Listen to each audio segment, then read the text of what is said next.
Hello everyone, CGPSC ABCD में आप सभी का स्वागत है। इस वीडियो के अंदर हम सहकारी सोसाइटी अधिनियम 1960 और बैंकिंग संबंधी महत्वपूर्ण प्रश्नों का देखेंगे। जैसे कि आप सभी को पता है कि सहकारी बैंक भर्ती परीक्षा 2023 के अंतर्गत कार्यालय सहायक, सामान्य सहायक, सहायक प्रबंध जो कि है फील्ड ऑफिसर और समिति प्रबंध का पोस्ट निकला था, जिसका एग्ज़ाम डेट भी अनाउंसमेंट हो गया था और एग्ज़ाम जो है 29 अक्टूबर को है, जो कि 2 या 3 दिन रह गया है। उम्मीद है आप सभी की तैयारी बहुत अच्छे से हो गया होगा। तो सहकारी सोसाइटी अधिनियम 1960 और बैंकिंग संबंधी महत्वपूर्ण प्रश्नों का ये हमारा लास्ट और आखिरी वीडियो होगा। तो इस वीडियो के अंदर हम 25 इम्पोर्टेंट क्वेश्चंस का यहाँ पे टेस्ट लगा रहे हैं और देखते हैं कि आपका 25 में से किसका कितना सही होता है। इस 25 में से जितना आप यहाँ से स्कोर कर पाते हैं उसी के अकॉर्डिंग हम बता पाएंगे या फिर खुद को आप एनालाइज कर पाओगे कि आपका कितना नंबर यहाँ से आएगा और आप क्या रैंक हासिल कर सकते हैं और आपकी तैयारी कैसी है। तो चलिए लेट ना करते हुए अपने वीडियो की शुरुआत करते हैं। तो हमारा पहला प्रश्न ये रहा आपके लिए, ठीक है। तो आपको करना ये है कि वीडियो को पॉज करना है और आपको खुद आंसर लगाना है और फिर चेक करना है कि आपका कितना सही हो पा रहा है, ठीक है। तो पहला प्रश्न है, देखिए मैं ये क्वेश्चन इस बार खुद से तैयार नहीं किया हूँ, कहीं से एक्चुअली मैं आपके लिए ये स्क्रीनशॉट लेकर आया हूँ। तो आप बस ये 25 प्रश्नों का आप सेट को लगाएं और बताएं, लास्ट में आप जरूर बताएंगे कि आपका 25 में से कितना सही हो रहा है, ठीक है। चलिए पहला प्रश्न है आपके लिए, कृषकों को ब्याज मुक्त कृषि ऋण योजना के तहत मत्स्य पालन हेतु मत्स्य पालकों और मत्स्य समूह एवं समितियां और अल्पकालीन ऋणी राशि हेतु कितने लाख रुपए तक का ब्याज मुक्त राशि दी जाती है। मतलब सीधी सी बात है कि जो कृषि, जो कि मत्स्य भी क्या होता है, मत्स्य पालन भी कृषि के अंतर्गत ही श्रेणी में रखा गया, आप सभी को पता ही होगा। तो कृषकों को ब्याज मुक्त जो राशि दी जाती है मत्स्य पालन को, कितना राशि ऐसा दिया जाता है जिसमें ब्याज नहीं होता, ब्याज नहीं लगता है। तो 1 लाख रुपए, 2 लाख रुपए, 3 लाख रुपए या फिर 5 लाख रुपए। तो आपको वीडियो को पॉज करना है और बताना है कि कितना इसका राइट आंसर होगा, ठीक है। और इसके बाद मैं जो आंसर बताऊं आपको उससे मैच करते चलना है, ठीक है। तो इसका राइट आंसर है ऑप्शन नंबर सी, 3 लाख रुपए तक की जो राशि है वो ऋण मुक्त है, ठीक है। चलिए अगला जो 62वां प्रश्न है, उद्यानिकी कार्यों हेतु ऋण उद्यानिकी कृषकों को कितने लाख रुपए तक का ऋण 0%, ठीक है, ब्याज दर पर दिया जाता है। मतलब कोई भी ब्याज नहीं दिया जाता, बिना ब्याज का दिया जाता है। उद्यानिकी कार्य हेतु कृषकों को कितना लाख रुपए जो है, मतलब ये भी कह सकते हो कि ब्याज मुक्त दिया जाता है। 1 लाख रुपए, 2 लाख, 3 लाख या फिर 4 लाख, कितने लाख रुपए दिया जाता है। तो इसका भी आंसर है ऑप्शन नंबर सी होगा, 3 लाख रुपए। तो ये चाहे कृषकों को मत्स्य पालन की बात कर ली या फिर उद्यानिकी कार्यों के लिए उद्यानिकी कृषकों को जो राशि दी जाती है 3-3 लाख रुपए दी जाती है, जो कि ब्याज मुक्त होता है, 0% ऋण पर दिया जाता है, ब्याज ऋण पर, ठीक है। अगला प्रश्न आपके लिए तीसरा, किसानों के ऋण माफी योजना के तहत किन किसानों का कर्ज माफ किया जाएगा। इसको ध्यान से पढ़िए, यहाँ पे 3 यहाँ पे कूट दिया गया है, उसके हिसाब से हमको आंसर बताना है। तो पहला है 30 नवंबर 2018 की तिथि में जिस किसान ने छत्तीसगढ़ के सहकारी बैंक और ग्रामीण बैंक से कर्जा उठाया है, पहला। दूसरा, 1 जनवरी 2018 की तिथि में जिस किसान ने छत्तीसगढ़ के सहकारी बैंक और ग्रामीण बैंक से कर्जा उठाया है। और तीसरा है दिसंबर 2018 की तिथि में किसान ने छत्तीसगढ़ सहकारी बैंक और ग्रामीण बैंक से कर्ज उठाया है। तो ये तीनों कथनों में कौन सा कथन सही है वो बताना है। तो यहाँ पे जो कथन नंबर 2 और 3 जो है बिल्कुल गलत है और कथन नंबर 1 सही है। इस योजना के तहत किसानों का जो कर्ज माफी योजना है, इसमें यह कहा गया था कि 30 नवंबर 2018 की तिथि में जितने भी किसान ने छत्तीसगढ़ सहकारी बैंक और ग्रामीण बैंक से जो कर्ज उठाया है उनकी जो कृषि ऋण होगा उसको माफ कर दिया जाएगा। इसीलिए इसका आंसर है option number A, right answer हो जाएगा। तो ये डेट याद रखना है क्या, 30 नवंबर 2018 की तिथि से पहले का ऋण होना चाहिए। क्लियर है। चलिए अब चौथा प्रश्न देखते हैं। चौथा प्रश्न है कि ठाकुर प्यारे लाल सिंह पुरस्कार योजना के तहत पुरस्कार प्राप्तकर्ता को कितने रुपए की राशि प्रदान किया जाएगा। आप सभी को पता है कि सहकारिता के क्षेत्र में ठाकुर प्यारे लाल सिंह को पुरस्कार इस ठाकुर प्यारे लाल सिंह पुरस्कार दिया जाता है सहकारिता के क्षेत्र में? कोई कमेंट करके बता सकता है क्या कि सबसे लेटेस्ट वाला, ठीक है, जो ठाकुर प्यारे लाल सिंह सम्मान है वो किसे प्रदान किया गया है?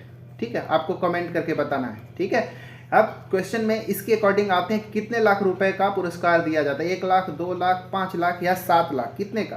तो इसका राइट आंसर है ऑप्शन नंबर बी, 2 लाख रुपए का पुरस्कार और प्रशस्ति पत्र दिया जाता है। बताइए वर्तमान में सबसे लेटेस्ट किसको ठाकुर प्यारे लाल सिंह पुरस्कार दिया गया था? ठीक है, चलिए अब हम अगला देखते हैं। 5वां प्रश्न हमारा आज का 5वां प्रश्न है कि सरदार वल्लभ भाई पटेल सहकारी शक्कर कारखाना मर्यादित पंडरिया जिला कबीरधाम में स्थापना वर्ष है। मतलब स्थापना तो कहाँ हुआ था? पंडरिया जिला में, कबीरधाम जिले के पंडरिया नामक स्थान पे हुआ था सरदार वल्लभ भाई पटेल सहकारी शक्कर कारखाना का, लेकिन कब हुआ था, किस ईयर के अंतर्गत हुआ था? तो इसका आंसर आप सभी को पता होगा, वीडियो को पॉज करके आंसर दें। तो ऑप्शन नंबर ए 2016-17 के वर्ष के समय इसका स्थापना किया गया था। क्लियर है? चलिए अगला है, प्रदेश का चौथा सहकारी शक्कर कारखाना कौन से जिले में बनाया गया था? आपको ये बताना है। बनाया गया था रायपुर, धमतरी, कबीरधाम और सूरजपुर में। कहाँ बनाया गया था? इसका आंसर आप आई थिंक सबको पता होगा, कई बार मैं वीडियोस में बताया हूँ। ऑप्शन नंबर सी, ठीक है, कबीरधाम। ठीक है, याद रखिएगा। 67वां मतलब कह ले 7वां प्रश्न है, छत्तीसगढ़ का राज्य सहकारी अधिकरण के लिए योग्यता क्या होगी? ठीक है, बताना। देखिए जितना भी क्वेश्चन मैं करा रहा हूँ प्रीवियस वीडियोस में ये सब करा चुका हूँ, तो वहाँ पे मैंने डिटेल्ड बताया था। तो आप जाके पुराने वीडियोस नहीं देखे होंगे तो आप देख भी नहीं पाएंगे क्योंकि आपके पास समय कम है। ठीक है, तो जो भी बता रहा हूँ रिवीजन लायक, आप उसको अच्छे से उस टॉपिक को रिवाइज कर लें क्योंकि ये सारे क्वेश्चन जो है इंपॉर्टेंट है, यहीं से आपको कहीं ना कहीं क्वेश्चन देखने को मिलेगा। ठीक है, तो ये प्रश्न है हमारा अगला, छत्तीसगढ़ का राज्य सहकारी अधिकरण के लिए योग्यता क्या होनी चाहिए? मतलब किसे, मतलब निम्नलिखित में से कौन ऐसा है जिसे छत्तीसगढ़ राज्य सहकारी अधिकरण के अंतर्गत उनकी पदवी दी जा सकती है? ठीक है, सेवानिवृत्त भारतीय प्रशासनिक सेवा का कोई अधिकारी, मतलब कह लीजिए IAS होना चाहिए, या फिर सेवानिवृत्त जिला न्यायाधीश या सत्र न्यायालय होना चाहिए जो कि उच्च न्यायिक सेवा से संबंधित हो, या फिर सहकारिता के क्षेत्र में 10 वर्ष से कार्यरत विशेष अनुभवी व्यक्ति को इसका योग्यता होना चाहिए इसकी, या फिर सहकारी आंदोलन से जुड़ा किसी व्यक्ति या कोई वकील जो है इस राज्य सहकारी अधिकरण के लिए योग्यता रखता है, आपको बताना है। तो इसका आंसर जो है ऑप्शन नंबर बी बिल्कुल सही है कि सेवानिवृत्त जिला न्यायाधीश या फिर सत्र न्यायाधीश, ठीक है, जो कि उच्च न्यायिक सेवा के अंतर्गत है, यह ही इतना ही योग्यता चाहिए छत्तीसगढ़ राज्य सहकारी अधिकरण की के लिए। क्लियर है इतना? तो ये हमारा 7 प्रश्न हो गया। 7 में से किसका कितना सही हुआ कमेंट करके बताएं, और लास्ट में आपको जरूर बताना है कि 25 में से आपका कितना सही हुआ है, उसी के अकॉर्डिंग आप अपने आप को एनालिसिस कर सकते हैं। ठीक है, चलिए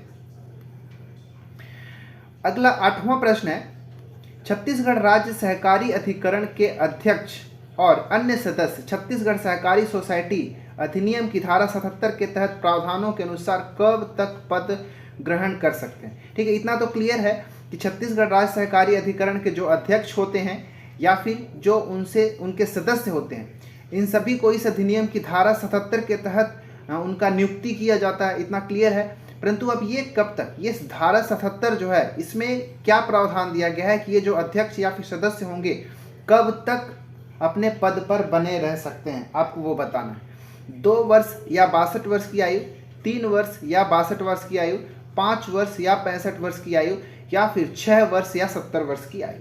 ठीक है, बताना है। तो इसका आंसर आई थिंक आप सभी को पता है, अगर इतने दिन से तैयारी कर रहे होंगे तो आई थिंक इसका आंसर पता होगा कि ऑप्शन नंबर सी जो है राइट है।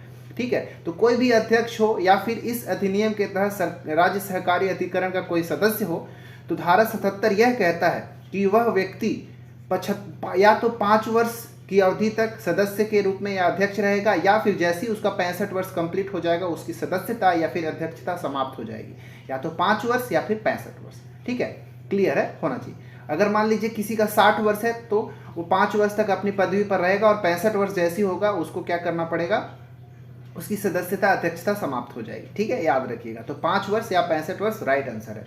9वां प्रश्न है, छत्तीसगढ़ राज्य सहकारी अधिकरण के अध्यक्ष द्वारा पारित आदेश के विरुद्ध अपील किसके समक्ष की जा सकती है? अच्छा प्रश्न है, बहुत इंपॉर्टेंट प्रश्न है।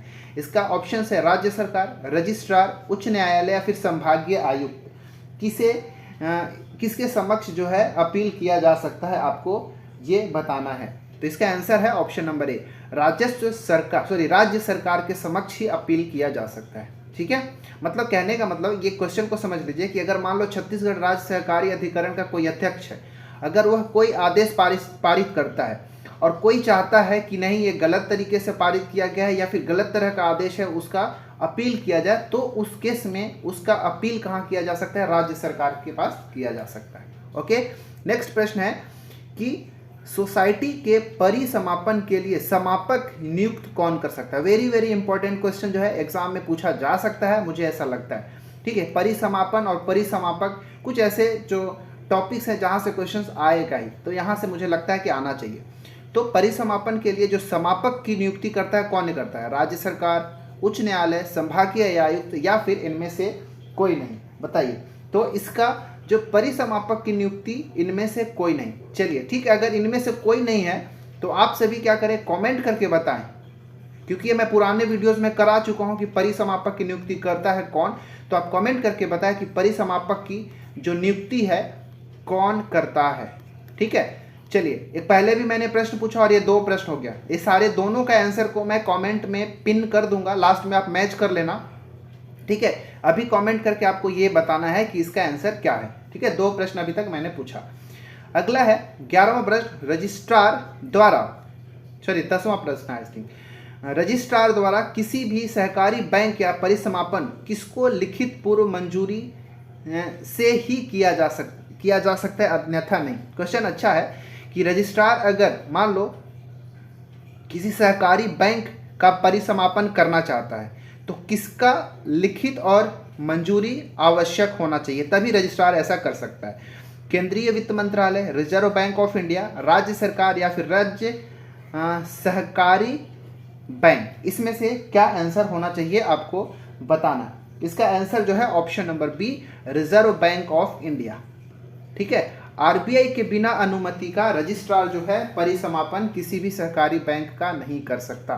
ठीक है, चलिए नेक्स्ट प्रश्न है हमारा कि सोसाइटी की पुस्तकों का निरीक्षण करने की शक्ति किसको होती है? संपरीक्षक, रजिस्ट्रार, राज्य सरकार या फिर अध्यक्ष अपेक्स बैंक, किसको होता है? तो इसका आंसर भी आप सभी को पता है, रजिस्ट्रार। ये सारा चीज़ मैं बता चुका हूँ, इसलिए मैं ज़्यादा डीप यहाँ पे एक्सप्लेनेशन नहीं कर रहा हूँ। पुराने वीडियोज़ में मैं अच्छे से समझाया हूँ, कराया हूँ। तो अगर आपने नहीं देखा है तो शायद आप मिस कर गए हैं, परंतु मैं सारे क्वेश्चंस को कराया हूँ। ठीक है, तो सोसाइटी का जो पुस्तक होता है उसका निरीक्षण करने की शक्ति किसके पास होता है? रजिस्ट्रार के पास हो सकता है। अब इसका कमेंट करके बताएं कि पुस्तकों का निरीक्षण ये सहकारी सोसाइटी अधिनियम 1960 के किस धारा के अंतर्गत इसका वर्णन है। ठीक है, कमेंट करके सब लोग बताएं। तो अभी तक मैंने 3 प्रश्न आपसे पूछा है। अगला है नेक्स्ट प्रश्न, किसी सोसाइटी या सोसाइटियों के वर्ग की संपरीक्षा और उसके पर्यवेक्षण का संचालन करने के लिए संपरीक्षा बोर्ड का गठन किसके द्वारा किया जाता है? अगर कोई सोसाइटी है या सोसाइटियों का कोई वर्ग है तो उसके संपरीक्षा के लिए और उनका पर्यवेक्षण के लिए एक संचालन बोर्ड का गठन किया जाना चाहिए, संपरीक्षा बोर्ड का। तो वो कौन करता है? रजिस्ट्रार, राज्य सरकार, अपेक्स बैंक या फिर इनमें से कोई नहीं? बताना है। तो राज्य सरकार द्वारा किया जाता है, इसका आंसर हो जाएगा राज्य सरकार। जितने भी प्रश्न मैंने बताया है सबका जो प्रश्न है सभी जो बहुत ज़्यादा इंपॉर्टेंट है, मुझे लगता है कि आपको याद रखना चाहिए। तो इससे पहले भी मैंने 25-25 प्रश्न के 3 वीडियोस ऑलरेडी डाला है और ये 4था वीडियो है। ठीक है, तो 25 चौके 100, ये 100 प्रश्न को आप एक बार रिवाइज करके जाएं। मुझे लगता है सारे क्वेश्चन बहुत अच्छे हैं। ठीक है, चलिए अगला प्रश्न है, अल्पकालीन साख की समयावधि कितनी होती है? बहुत अच्छा प्रश्न। ठीक है, एकदम ए ग्रेड लेवल का प्रश्न है, बहुत ज़्यादा इंपॉर्टेंट। अल्पकालीन जो साख समितियां होती है इसके बारे में मैंने वीडियो बनाया है पीछे, तो कहीं पे जाके देख लीजिएगा। अल्पकालीन जो साख समितियां होती है इनका कितना होता है, समय अवधि क्या होता है? 10 महीने से 3 वर्ष तक, 10 महीने से 2 वर्ष तक, 6 महीने से 3 वर्ष या फिर 6 महीने से 5 वर्ष। बहुत अच्छा प्रश्न है और इसका आंसर जो है वीडियो को पॉज करके आप देंगे। राइट आंसर होना चाहिए ऑप्शन नंबर ए, 10 महीने से 3 वर्ष तक के समावधि के लिए होती है अल्पकालीन साख समितियां। ठीक है, चलिए अगला हमारा नेक्स्ट प्रश्न है, अल्पकालीन ऋण से क्या आशय है? क्या समझते हैं, अल्पकालीन ऋण किसे कहा जाता है? कम से कम कुछ महीनों के लिए दिया जाता है, या फिर कुछ दिनों के लिए दिया जाता है, कम से कम 1 साल के लिए दिया जाता है, या फिर कम से कम 3 साल के लिए दिया जाता है?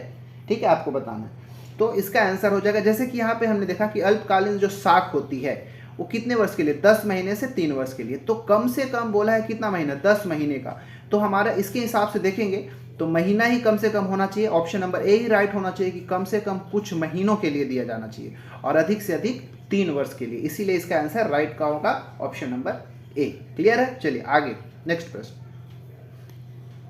आगे का प्रश्न है, छत्तीसगढ़ सहकारी सोसाइटी अधिनियम 1960 की कौन सी धारा के अंतर्गत पंजीकृत सहकारी संस्थाओं के बोर्ड का निर्वाचन संपन्न कराया जाता है? ये तो बहुत आसान है, आप सभी जानते ही होंगे क्या इसका आंसर होगा। बताइए कि किस धारा के अंतर्गत जो छत्तीसगढ़ सहकारी सोसाइटी अधिनियम 1960 की कौन सी ऐसी धारा है जिसके अंतर्गत पंजीकृत सहकारी संस्थाओं के बोर्ड का निर्वाचन संपन्न होता है? इसका आंसर जो यहाँ पे टिक कर दिया है, तो ऑप्शन नंबर बी जो है धारा 9 इसके अंतर्गत किया जाता है। ठीक है, चलिए अगला प्रश्न है, समिति के सामान्य बैठक के लिए कोरम क्या होता है? ठीक है, ये बहुत अच्छा प्रश्न है, यहाँ से क्वेश्चन पूछे जा सकते हैं, ये इंपॉर्टेंट है, याद रखिएगा। ठीक है, क्या होता है इसका आंसर आपको बताना है कि मतलब समिति के बैठक के लिए क्या कोरम होना चाहिए, कितने सदस्यों की उपस्थिति होना चाहिए। तो देखिए इसका आंसर है जितने भी सदस्य होंगे, मान लो 100 सदस्य हैं, तो उस 100 सदस्यों का 1/10। ठीक है, अर्थात ऑप्शन नंबर ए, कुल सदस्यों के मतलब सदस्यों की कुल संख्या का 1/10 सदस्य होगा, तभी सामान्य बैठक, ठीक है, सामान्य बैठक का कोरम कंप्लीट होगा और बैठक को आगे कराया जाएगा। ठीक है, अगला प्रश्न, यदि सोसाइटी की सदस्य संख्या 250 से अधिक हो तो बैठक की सूचना कैसे दी जाएगी? क्या बोल रहा हूँ, क्वेश्चन अच्छा है। यदि सोसाइटी की सदस्य संख्या कितना है, 250 से अधिक है, तो जब कभी भी बैठक बुलाया जाएगा तो कैसे दिया जाएगा? पोस्टिंग, प्रमाण पत्र के तहत साधारण पोस्ट से, दैनिक हिंदी समाचार पत्र से प्रकाशित किया जाएगा? बताना कैसे किया जाएगा। तो इसका आंसर ऑप्शन नंबर बी होगा। ठीक है, ऑप्शन नंबर बी, केवल 2। ठीक है, दैनिक हिंदी समाचार पत्र में उसको प्रकाशित करके ही बैठक की सूचना दी जाएगी। कब? अगर सदस्यों की संख्या कितनी होना चाहिए, अगर 250 से अधिक है तब। ठीक है, चलिए अब है हमारा आज का 80वां प्रश्न, मतलब कह लीजिए कि 20वां प्रश्न। ठीक है, सोसाइटी के प्रबंधन के लिए गठित एक बोर्ड में सहयोजित सदस्यों की संख्या अधिकतम कितनी होगी? जैसे कि सोसाइटी के मैनेजमेंट के लिए जो कि एक बोर्ड का गठन किया जाता है, तो उसमें अधिकतम सदस्यों की संख्या कितनी होनी चाहिए? 12, 15, 18, 11। इस क्वेश्चन को भी मैं कराया हूँ पुराने वीडियोस में। इसका आंसर क्या होगा आप सभी को बताना है। इसका आंसर है ऑप्शन नंबर डी, 21। ठीक है, कितना होना चाहिए? 21 होना चाहिए। सोसाइटी के प्रबंधन के लिए जो बोर्ड का गठन किया जाएगा उसमें 21 होना चाहिए। क्लियर है इतना? चलिए अब हम अगला प्रश्न देख लेते हैं। ठीक है, अगला प्रश्न है कि अल्पकालीन कृषि साख संरचना में ऋण वितरण कब से किया जा रहा है? कौन से वर्ष से ऋण वितरण किया जा रहा है अल्पकालीन कृषि साख संरचना के अंतर्गत? 2004 से, 2008, 2012 या फिर 2014? कब से आपको बताना है। ठीक है, 2004 से वितरण किया जा रहा है। अच्छा इंपॉर्टेंट प्रश्न है। ठीक है, 2004 से डायरेक्ट याद रखिएगा। जो 1 लाइनर है उसको तो आप एटलीस्ट याद रखें, और बाकी जो यहाँ पे एनालिटिकल जो क्वेश्चन है उसको आप पहले से पढ़ के रखेंगे तो एक बार वहाँ से रिवीजन कर लें। ठीक है, अगला प्रश्न है, सर्वाधिक सदस्य संख्या सहकारी बैंकों में कहाँ की है? मतलब कौन से जिले की सहकारी बैंक है जिसमें सदस्यों की संख्या सर्वाधिक है? आपसे क्वेश्चन ये, रायपुर, दुर्ग, राजनांदगांव या फिर जगदलपुर? रायपुर याद रखिएगा, रायपुर में सर्वाधिक। अगला प्रश्न है कि एक सहकारी समिति में सदस्यों का प्रवेश एवं शेयरों का आवंटन किसके द्वारा किया जाता है?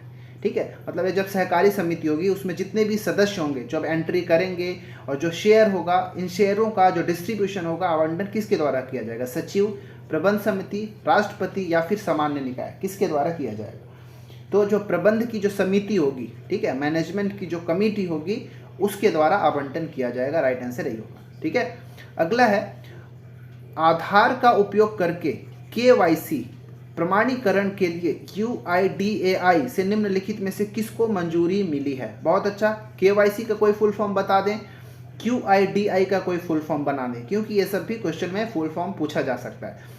ठीक है, बताना। क्वेश्चन क्या है कि आधार का उपयोग करके eKYC प्रमाणीकरण करने के लिए UIDI से निम्नलिखित में से किसको मंजूरी मिला है? ठीक है, CSDL को, NSDL, IRCTC या इनमें से कोई नहीं। तो इसका आंसर आई थिंक बहुत ज़्यादा इजी है, CSDL को ही मंजूरी मिला है कि यही KYC का प्रमाणीकरण करेगा। ठीक है, UIDI के लिए। ठीक है, UIDI मतलब आधार कार्ड से प्रमाणीकरण के लिए, KYC के लिए जो डॉक्यूमेंट क्या क्या लगता है मैंने पहले भी बताया है, तो आधार कार्ड है। ठीक है, याद रखिएगा। तो चलिए UIDI का भी फुल फॉर्म बनाएंगे, CSDL का भी फुल फॉर्म बताएंगे और KYC का भी फुल फॉर्म। तो अभी तक हमने 4 प्रश्न पूछा है, ये चारों का 1 2 3 4 जो क्वेश्चन नंबर यहाँ पे है उस क्वेश्चन नंबर को लिख के आंसर दीजिएगा। मैं सबका आंसर चेक करूंगा कि किसका कितना सही हो रहा है। ठीक है, बाकी इस प्रश्न का आंसर क्या होगा? CSDL option number A. ठीक है, तो आज का हमारा 25वां और आखिरी प्रश्न है कि कार्यशील पूंजी का स्रोत नहीं है, मतलब निम्नलिखित में से कौन ऐसा है जो कार्यशील पूंजी का स्रोत नहीं है? बैंक ओवरड्राफ्ट, बिल भुनाना, फिर वाणिज्यिक पत्र, या फिर असुरक्षित सावधि पत्र, या फिर बैंक ओवरड्राफ्ट। क्या इसका राइट आंसर है? इसका आंसर है ऑप्शन नंबर डी, असुरक्षित सावधि ऋण जो होता है ये कार्यशील पूंजी का स्रोत बिल्कुल नहीं है। बाकी ये तीनों जो है कार्यशील पूंजी का स्रोत हैं। तो इस प्रकार हमने आज 25 प्रश्न देखा, सहकारी बैंक अधिनियम 1960 और बैंकिंग से संबंधित कुछ प्रश्न जो कि एग्जाम में पूछे जा सकते हैं। आप कमेंट करके बताएं कि 25 में से आउट ऑफ 25 आपका कितना सही हो रहा है।